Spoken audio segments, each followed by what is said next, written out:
주님께서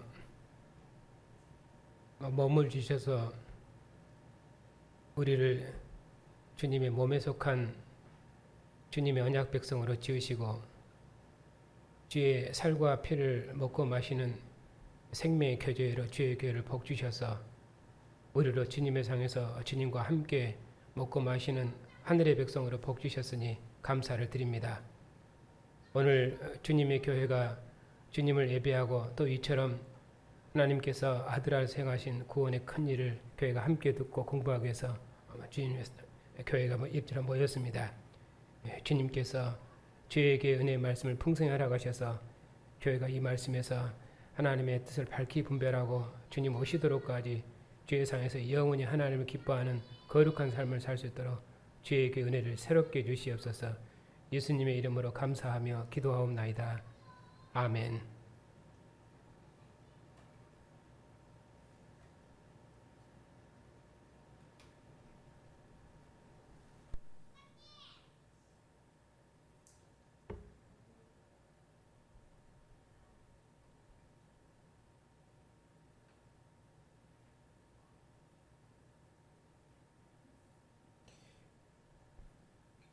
어려서부터 우리 아이들이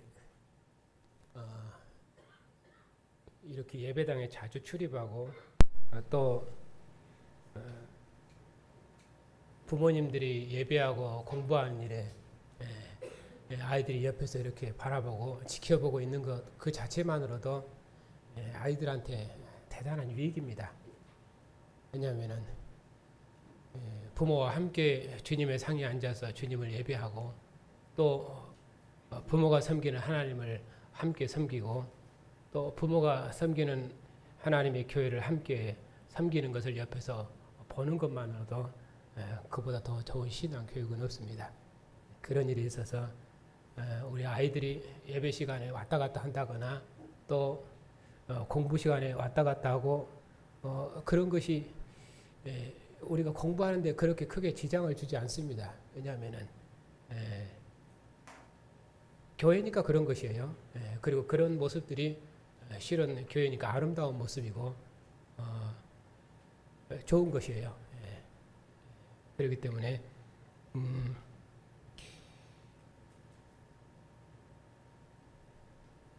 주님께서 제자들을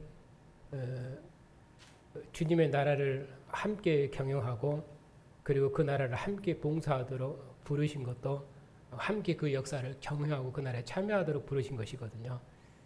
그런 일에 있어서 하나님 우리를 부르셨기 때문에 우리를 부르신 그 부르심을 따라서 주님의 교회를 끝날까지 어떻게 우리의 전 생명을 다해서 봉사할 것인지 그러려면은 하나님께서 그리스도 안에서 우리를 부르신 부르심의 목표가 무엇인지 하나님 교회를 통해서 세우고 계시는 그 나라와 역사의 목표가 무엇인지 그것을 잘 알아야 됩니다.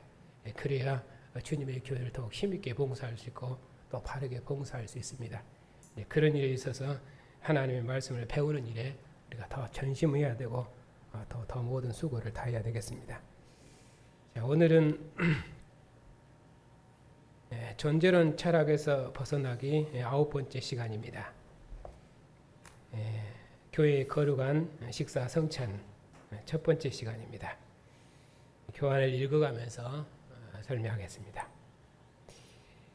성찬은 거룩한 식사입니다.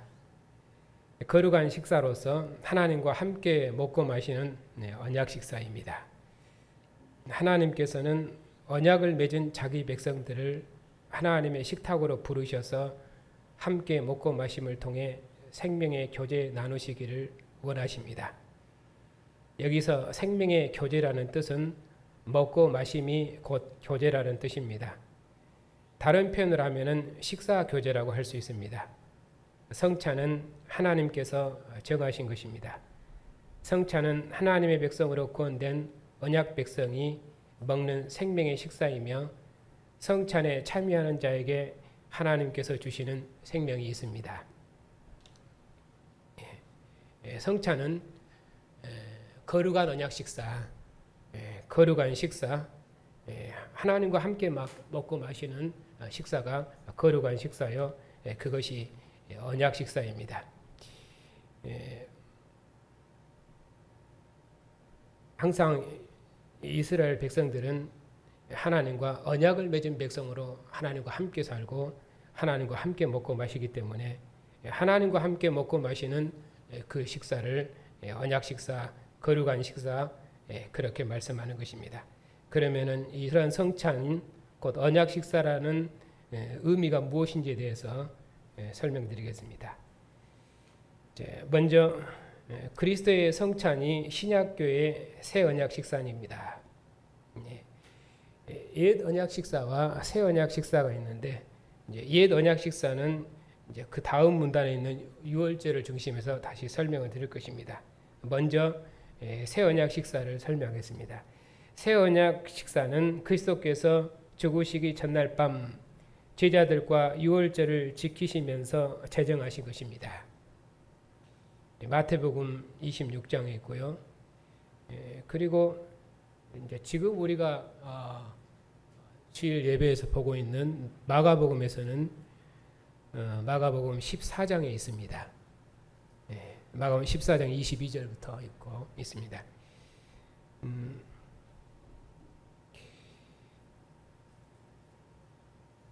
여기 이 요절들은 여러분들이 집에 가셔서 꼭 찾아보시기 바랍니다.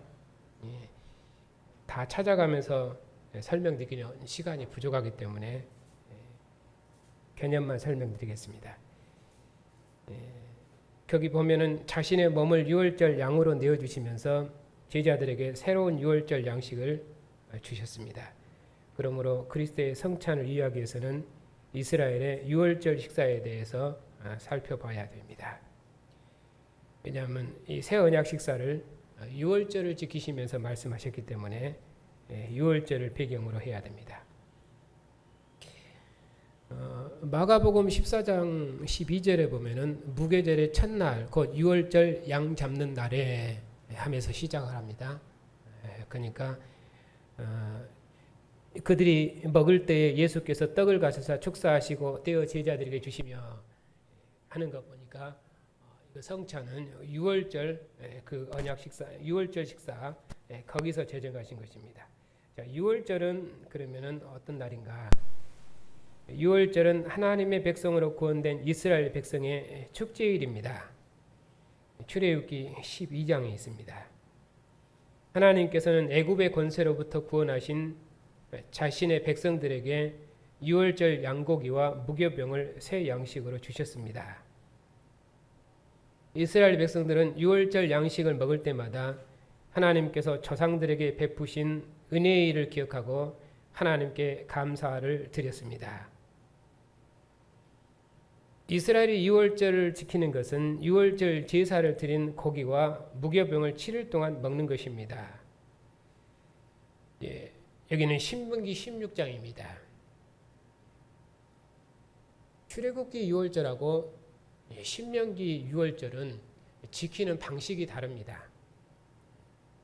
출애굽기 유월절은 그들이 어떻게 유월절을 지킬 것인가 법적인 개념을 말하고 더구나 출애굽기 유월절은 이스라엘 백성들이 애굽에서 막 나와서 그들의 출생 기념일을 기념하고 있기 때문에 그들이 일주일 동안 이렇게 절기를 지키고 그럴 수 있는 상황이 아닙니다. 왜냐하면 광야 여정을 걷고 있거든요. 신명기 유월절은 7일 동안 먹는 것으로 되어 있는데 왜냐하면 그들이 가나안 땅에 들어가서 그들이 안식을 누리면은 그 안식의 땅에서 그들의 출생 기념일 유월절을 지키기 때문에 그렇게 출애굽기 유월절과 신명기 유월절이 성격이 다릅니다.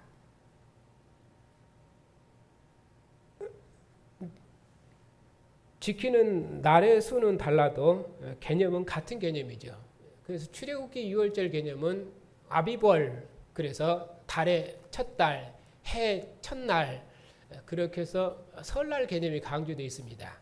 왜냐하면 그것이 이제 이스라엘의 1월 1일이죠. 그들은 이제 날의 개수를 유월절을 그 해의 첫 달 그리고 달의 첫날 이렇게 하기 때문에 1월 1일 그런 개념입니다. 그러니까 그들의 날들을 유월절을 중심으로 해서 그들의 날들을 계수하는 것이죠. 그러니까 그것이 이스라엘의 출생 기념일입니다. 민족을 해방된 날, 애굽에서 해방된 날, 그것이 그들의 첫날입니다. 유월절 제사는 애굽에서 구원하심을 기억하여 의식을 행하는 것이 아니라 이스라엘이 유월절 기간 동안 실제로 먹는 식사 양식입니다. 유월절 제사는 단순한 의식을 기념하는 것이 아니라 이스라엘이 실제로 그들이 양식을 먹는 날입니다. 왜냐하면은 이제 의식을 행하는 것이 아니라 이 말을 이제 제가 덧붙인 것은 그것은 지금 교회사의 성찬식이 전부 다 의식으로 기념되어 있거든요. 그렇기 때문에 의식을 행하는 기념설로 그렇게 되어 있어서 실제적으로 먹고 마시는 생명의 언약 식사의 그런 성찬식이 아닙니다. 그렇기 때문에 그런 교회사의 의식을 가진 성찬식을 염두에 두고 그걸 비판하는 관점에서 단순한 의식을 행하는 것이 아니라 그렇게 말씀드린 것입니다. 실제로 그들은 언약 식사, 먹는 양식입니다. 즉 유월절 식사는 이스라엘 백성이 자신들을 구원하신 은혜의 일, 하나님의 언약 백성이 되게 하심. 왜냐하면 그들을 애굽에서 구원해서 모세에게 속해서 여호와를 섬기는 여호와의 나라 백성으로 구원했거든요. 그것이 하나님께서 이스라엘 백성들에게 베푸신 은혜의 일입니다. 그것을 감사하는 것인데 하나님께서 유월절 식사, 양식을 통해서 이스라엘 자손 대대로 기념하도록 하셨다는 것입니다. 이 유월절 식사에는 할례 받은 자만 참여할 수 있었습니다. 왜냐하면은 그들은 유월절은 즉 이스라엘 애굽에서 구원하신 이 구원, 그렇게 해서 그들을 나라와 제사장 삼으신 것은 조상 아브라함에게 약속된 것인데 그 약속을 따라서 그들을 애굽에서 구원하시고 그리고 그들과 나라 언약을 맺으신 것입니다. 그렇기 때문에 이스라엘 아브라함의 후손들이 다 가나안 땅에 하나님의 나라를 세우고 하나님이 통치하는 나라를 세우리라는 그 언약을 아브라함에게 주셨는데 그때 땅과 후손에 대한 언약을 주셨거든요. 그 땅과 후손에 대한 언약을 주시면서 하나님께서 그 언약을 반드시 이루시겠다는 언약의 보증으로 하나님께서 아브라함에게 할례를 행하도록 했던 것입니다. 그 언약을 따른 백성들이 다 할례를 받았고 그 언약 백성들이 할례를 받았기 때문에 그렇기 때문에 유월절 식사와 할례는 그렇게 연결되어 있는 것입니다. 할례는 이스라엘 백성이 하나님의 백성으로 출생했다는 언약의 표시입니다. 이스라엘이 유월절 식사에 참여하는 것이 그들을 애굽에서 구원하신 여호와의 날, 이스라엘을 구원하시고 애굽을 심판하시는 그 여호와의 날, 그날을 영원히 기념하는 것입니다. 이것이 유월절 언약 식사의 의미입니다. 이렇게 이스라엘 백성들은 유월절을 통해서 애굽에서 구원되어서 모세에게 속해서 여호와를 섬기는 여호와의 나라 백성으로 새롭게 출생되었는데 그것을 이스라엘 백성들이 유월절을 기념해서 그들이 유월절 양식을 먹을 때마다 하나님께서 그들에게 베푸신 이 은혜의 일을 기억하고 그들이 하나님 앞에 감사드리는 것입니다. 이것이 유월절 언약 식사의 의미입니다. 이제 다시 그리스도의 성찬의 의미를 생각해 보겠습니다. 그리스도께서는 죽으시기 전날 밤 제자들과 유월절을 지키시면서 마지막 저녁 식사를 하십니다. 제자들에게 떡과 포도를 주시면서 자신의 몸과 죄 사함을 위한 언약의 피니 먹으라고 말씀하셨습니다. 또 즉 유월절 양으로 죽으시면서 자신의 살과 피를 먹으라고 말씀하고 계신 것입니다. 이것을 이제 새 언약이라고 설명을 했습니다. 이제는 자신을 따르는 제자들에게 새로운 구원을 주시면서 새 언약 백성 삼으시면서 구약의 유월절이 아닌 새로운 유월절 양식으로 자신의 살과 피를 먹으라고 말씀하신 것입니다. 출애굽한 이스라엘이 여호와의 백성으로서 유월절 식사에 참여하는 것이 그들을 애굽에서 구원하신 은혜의 일을 영원히 기념하는 것처럼 신약교회는 그리스도의 백성으로서 그리스도의 성찬에 참여하는 것이 교회를 구원하신 은혜의 일을 주님 오실 때까지 기념하는 것입니다.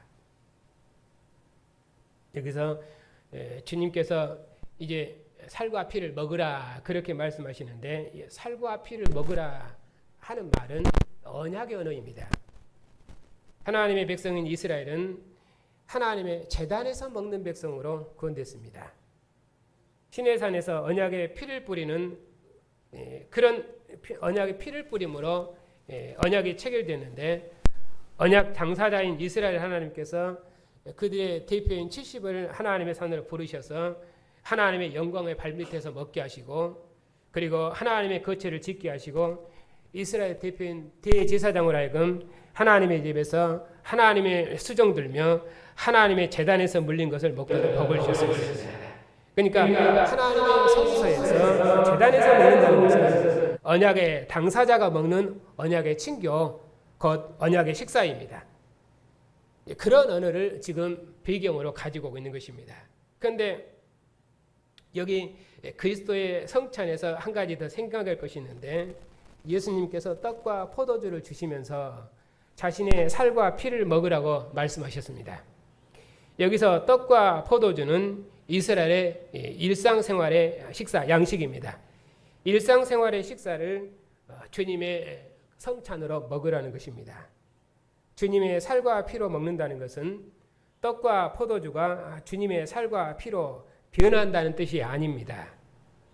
또 떡은 주님의 살을 상징하고 포도주는 주님의 피를 상징하는 것도 아닙니다. 왜냐하면 이런 개념들은 전부 교회사가 했던 그런 개념들입니다.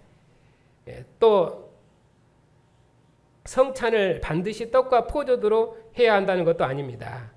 일상생활의 식사를 주님의 성찬으로 먹는다는 뜻은 모든 식사, 곧 먹고 마시는 모든 삶을 구원받은 그리스도의 백성으로 먹는다는 뜻입니다. 이스라엘 백성들이 유월절 백성으로 출생되면은 그들은 이제 모세에게 속해서 여호와를 섬기는 여호와의 언약 백성으로 언약을 맺은 것입니다. 그렇기 때문에 그들의 먹고 마시는 모든 삶은 여호와의 백성으로 먹고 여호와의 백성으로 사는 것입니다. 왜냐하면 그들은 여호와의 백성으로 출생되었기 때문에, 그리고 여호와의 백성으로 그들은 하나님과 언약을 맺었기 때문에 그것이 그들이 하나님께 드려졌다는 개념입니다. 그처럼 그리스도의 성찬이 거룩한 식사인 것도 교회에서 먹는 빵과 포도주가 더 특별하다는 의미로 거룩한 것이 아닙니다. 그리스도께 속한 백성으로 먹기 때문에 거룩한 것입니다. 거룩하다는 말은 그리스도께 속했다는 의미로 거룩한 것입니다. 그렇기 때문에 성찬도 그리스도께 속한 백성으로 먹는다, 그런 의미로 성찬입니다. 교회에서 먹는 것만 거룩한 것이 아니라 그리스도인은 일상생활에서 먹는 모든 것이 거룩합니다. 왜냐하면 우리는 그리스도의 백성으로 먹기 때문에 거룩하다, 그 말입니다. 거룩이라는 말은 그리스도의 백성으로 구별되었다. 이스라엘 백성들이 거룩한 백성을 했을 때 그들은 모세에게 속해서 여호와를 섬기는 여호와의 백성으로 구별된 것입니다. 그들은 가나안 백성처럼 살아서는 안 되고 애굽 백성처럼 살아서는 안 됩니다. 그들은 여호와께 속하는 여호와의 백성입니다. 그러니까 여호와의 백성이라는 의미로 그들이 거룩한 것처럼 이제 교회는 그 여호와의 나라를, 여호와께서 통치하시는 가나안 땅의 나라를 이제는 끝내시고 하나님이 친히 아들을 통해 통치하시는 새로운 나라, 그리스도의 나라, 하나님의 아들이 통치한 나라를 세우셨습니다. 그런 의미로 그리스도의 나라 백성이 되었기 때문에 그리스도의 나라 백성으로 먹고 마시는 모든 삶은 그런 의미로 거룩한 삶입니다. 그런 의미로 우리는 거룩한 것입니다. 그러니까 거룩이라는 것은 종교적인 개념이고 언약적인 개념이지 도덕적이고 윤리적인 개념이 아닙니다. 그러니까 거룩이라는 개념도 전부 관계적인 언어라고 여러 번 말씀을 드렸습니다. 그렇기 때문에 그리스도인은 모든 식사를 그리스도 안에서 거룩하게 먹어야 합니다. 신약교회는 그러면 어떻게 구원을 받습니까? 그리스도의 죽고 부활하심으로 구원을 받았습니다. 그리스도의 죽고 부활하심이 어떻게 우리의 구원이 됩니까? 우리가 그리스도와 연합하여 세례를 받았기 때문입니다. 우리는 그리스도와 함께 죽었고 그리스도와 함께 살았습니다. 우리가 일상생활의 양식, 우리 삶의 모든 식사를 그리스도의 백성으로 먹는다는 뜻은 우리의 먹고 마시는 모든 삶을 주님과 함께 죽고 주님과 함께 사는 백성으로 먹는다는 뜻입니다. 당연한 것이죠. 주님께서 자신의 몸을 주시면서 이것이 너희를 위하여 찢기는 내 살이니 먹으라. 그리고 잔을 주시면서 이것이 많은 사람을 위하여 흘리는 피, 곧 나의 언약의 피니라. 그렇게 말씀하시면서 이것을 먹고 마시라 하셨습니다. 그러니까 우리는 주님의 피와 살을 먹고 마시는 주님의 백성으로 새롭게 구원된 것입니다. 주님의 피와 살을 먹고 마신다는 것은 그것은 언약의 언어라고 말씀을 드렸습니다. 언약의 언어예요. 우리가 실제로 주님의 피와 살을 먹는다는 그런 말이 아니라 주님의 피와 살을 먹고 마신다는 것은 주님의 생명으로 산다는 것이죠. 그런 의미로 우리의 먹고 마시는 모든 삶은 주님의 생명으로 사는 것입니다. 그런 의미로 우리 삶은 거룩한 것입니다. 그래서 내가 그리스도와 함께 십자가에 못 박았나니 갈라디아서 2장의 말씀입니다. 그런즉 이제는 내가 산 것이 아니오 오직 내 안에 그리스도께서 산 것이라. 이제 내가 육체 가운데 사는 것은 나를 사랑하사 나를 위하여 자기 자신을 보내신 하나님의 아들을 믿는 믿음 안에서 사는 것이니라.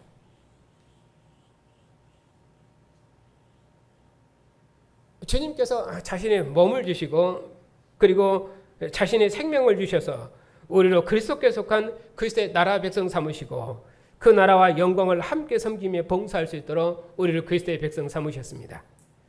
특별히 마가복음에서는 이처럼 권세 있는 주님의 나라, 그분은 로마 황제보다 더 높은 하늘의 왕이시며 로마 황제에게 왕권을 주신 하늘의 왕이십니다. 그러니 모든 권세는 이 왕 앞에 복종해야 되고 모든 왕들은 이 왕의 통치를 받아야 됩니다. 더구나 로마 황제 밑에 있는 로마인 그리스도인들, 그들은 로마 황제의 숭배에 그런 핍박을 받고 있는 상황입니다. 그런 상황에서 십자가에 죽으시고 부활하신 그리스도, 그분이 로마 황제보다 더 높은 하늘의 왕이시고 모든 왕들은 이 왕의 통치를 받으라고 담대하게 그리스도를 증거해야 됩니다. 왜냐하면 그들은 그리스도의 죽으심과 부활을 통해서 그리스도의 백성으로 새롭게 출생되었기 때문입니다. 그렇기 때문에 내가 사는 것은 나를 사랑하사 나를 위하여 자기 몸을 주신 하나님의 아들을 믿는 믿음 안에 사는 것이니라. 왜냐하면 그리스도와 한 몸 한 생명으로 연합되었고 죽은 자 가운데서 부활하신 그리스도의 증인으로 구원되었기 때문에 우리의 모든 삶은 살아도 주를 위해서 죽어도 주를 위해서 사는 것입니다. 그것이 우리가 사는 삶의 의미고 정체성입니다. 그렇기 때문에 신약교회는 주님과 함께 죽었고 주님과 함께 살았다는 그 믿음 안에서 살아가는 것입니다. 그러니 세례는 주님과 함께 죽었고 주님과 함께 살았다는 언약식입니다. 그러므로 세례받은 자만 교회의 성찬에 참여합니다. 하나님께서 그리스도를 제물로 받으시고 그리스도의 피로 언약을 맺은 교회에게 새로운 양식으로 그리스도를 주셨습니다. 그러니 교회의 성찬은 그리스도의 살과 피로 구원받은 교회가 하나님 앞에서 먹고 마시는 식사 교제입니다. 하나님께서 그리스도의 교회에 주신 생명의 언약 식사입니다. 교회는 그리스도의 성찬에 참여함으로 그리스도로 말미암아 우리에게 베푸신 은혜의 일을 감사하고 기념하는 것입니다. 그러니 교회의 성찬은 그리스도께서 제정하신 새 언약 식사입니다. 우리는 그리스도의 백성으로 먹고 마시는 것입니다. 이스라엘 백성이 여호와의 백성으로 먹고 마셨던 것처럼 교회는 그리스도의 백성으로 먹고 마시는 것입니다. 먹고 마시는 모든 삶을 그리스도의 나라와 그의 이름과 그의 영광을 위해서 사는 것입니다. 그것이 우리의 생명의 근본이고 우리의 삶의 의미입니다. 그리스도의 나라와 그 영광, 그분이 세상으로부터 영광을 받으시는 것, 더구나 지금 마가복음 같으면 그리스도께서 어떻게 영광을 받으셔야 됩니까?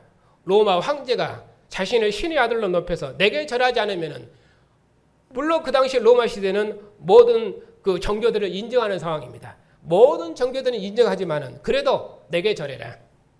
내게 절해라. 그리스도는 그렇게 살 수 없죠. 왜냐하면 로마 황제가 신이 아니라 로마 황제를 그 자리에 앉히신 분은 하늘의 주이십니다. 이제 죽은 자 가운데서 부활하신 주님께서 하늘 보좌에 취임하셔서 천하 만국을 통치하고 다스리시는 만왕의 왕이십니다. 모든 왕들은 그분의 통치 아래 있습니다. 그분의 권세 아래 있습니다. 그러니 그리스도께 복종해야 됩니다. 이분이 하늘보다 높으신 하늘의 왕이시며 모든 왕들 중에 왕이시니 이분의 통치를 받으라. 이분의 통치를 받으라. 그것이 사도들의 증거죠. 그래서 그들은 이 주님을 증거하다가 그들은 옥에 갇히고 그리고 죽음을 당하고 그렇게 했던 것입니다.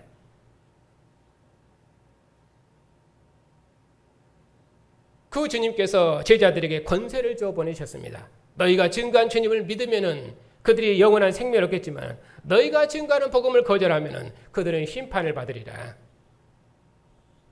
그것이 교회가 가진 권세지요. 그러니 세상의 생명과 심판을 결정하는 권한이 교회에 있는 것입니다. 하나님이 교회를 세우셔서 교회를 통해서 만민을 주의 나라와 백성으로 부르고 계신 것입니다. 주님께서 하나님 보좌 우편에서 만국을 통치하시고 만국을 다스리시는데 교회를 하나님의 영원한 지성소 삼으셔서 교회를 통해서 그 뜻을 펼치고 있는 것입니다. 그러니 만민은 주님의 교회로 들어야 됩니다. 주님의 교회로 들어와서 세례를 받고 주님의 상에서 함께 먹고 마실 때 그들은 영원한 구원을 받는 것입니다. 어떤 구원입니까? 주님의 상에서 먹고 마시는 구원, 주님의 백성으로 먹고 마시는 구원, 주님의 나라와 영광을 위해서 사는 구원, 그 일을 교회가 맡았다 그런 말입니다. 그것이 교회의 정체성이에요. 그렇기 때문에 마가복음에서 주님의 상은 성찬 상은 어떤 성찬 상이겠습니까? 왜냐하면 죽음의 권세를 이기시고 부활하신 주님께서 내 피와 내 살을 먹어라. 그렇게 해서 제자들에게 권세를 주어서 보내셨습니다. 그들이 이 복음을 증거하면은 복음은 권세가 있어서 어둠의 권세 아래, 죽음의 권세 아래, 귀신의 권세 아래, 사단의 권세 아래 자기 백성을 해방하시고 그 권세에서 자기 백성을 건지실 것입니다. 그런데 이 일은 그냥 이루어지는 것이 아니라 인자가 고난을 통해 영광을 이루는 것처럼 주님께서도 죽음을 통해서 영광의 보좌에 오르신 것처럼 그에도 그 길을 걸을 것입니다.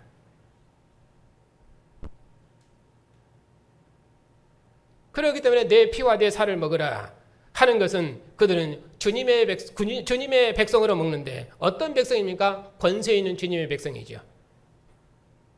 그들을 귀신의 권세 아래 있는 자기 백성을 해방하는 권세 있는 주님의 백성들입니다. 세상에 그 어떤 것도 권세 있는 제자들을 해하지는 못합니다. 뱀이 물어도 죽지 않고 독사가 물어도 죽지 않을 것입니다. 바벨론을 방어하는 군대입니다. 그 주님께서 제자들을 그의 군병으로 파송하시니까 그러니까 마가복음의 제자들은 주님의 군사들입니다.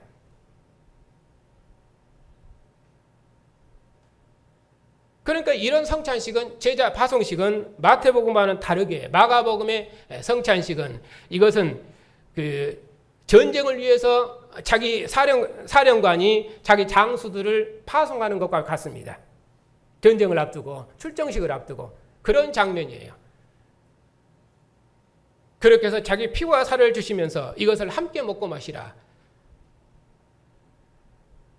그래서 전쟁 영화에 보면은 사령관이 장수들과 자기 피를 함께 나누고 그리고 그것을 함께 마시는 것이죠.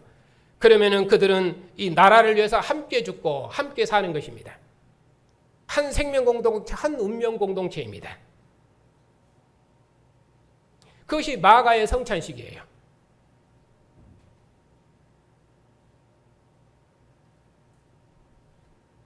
그래서 주님의 우주적인 통치권, 그 통치권이 만국 중에 나타날 수 있도록 교회는 부활하신 주님의 증인으로 세상에 서 있는 것입니다. 그것이 주님의 교회가 주님의 상에서 먹고 마신다는 개념입니다. 그런데 우리가 코로나 상황을 겪으면서 보십시오. 국가가 주님의 우주적인 통치권을 인정합니까? 아닙니다. 국가는 교회를 주님의 우주적인 통치권을 인정하지 않습니다. 세상의 모든 자유는 줘도 교회의 자유는 다 박탈해 갑니다. 그래서 예배를 금하고 그리고 주님의 교회가 함께 먹고 마시는 성찬도 애찬도 금하고 그렇게 해서 모든 것을 금하는 것이죠. 그것이 세상 권세자가 가지고 있는 것입니다. 그렇게 해서 주님의 우주적인 통치권을 부정하고 대적하는 것이죠. 그걸 교회가 알아야 됩니다. 어떻게 세상이 주님의 교회를 멸시하고 대적하고 조롱하는지 그것은 교회의 탄식이어야 됩니다.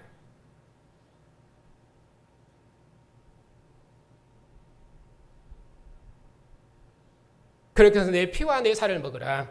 우리는 주님과 함께 죽고 함께 사는 백성으로 주님과 함께 죽고 함께 세례된 백성으로 주님 앞에 서 있고 주님의 군사로 파송받은 것입니다. 주님은 죽음의 권세를 이기시고 죽은 자 가운데 부활하신 하늘보다 높으신 하늘의 왕이십니다. 그분의 군사로 우리가 세상에 보냄을 받은 것입니다. 우리가 전한 우리가 증거한 복음을 세상에 믿으면은 그들은 구원을 받겠지만은 우리가 전한 복음을 거절하면은 그들은 영원한 심판을 받을 것입니다. 그것이 교회가 가진 권세예요. 우리가 증거하면은 우리의 말에 설득력이 아니라 복음은 권세가 있어서 죽음의 권세하는 자기 백성을 건져내실 것이고 어둠의 권세하는 자기 백성을 거기서 해방해서 자기 백성으로 구원해낼 것입니다. 교회가 그것을 신뢰해야 돼요. 그것이 주님의 상에서 주님의 피와 살을 먹고 마신다는 교회의 정체성입니다.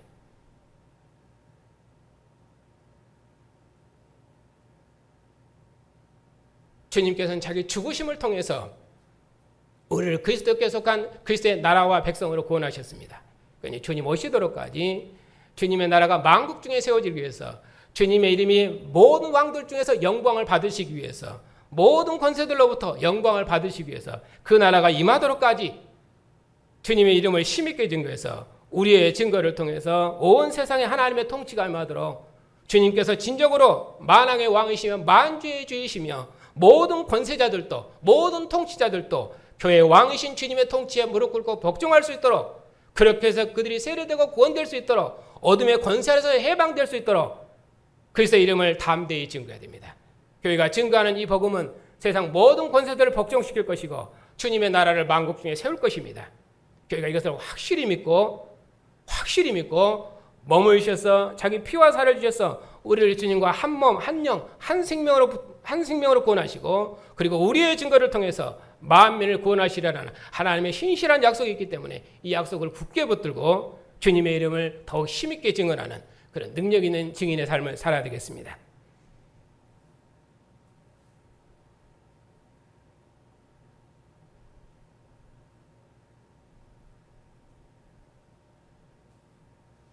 질문 있으면 하십시오.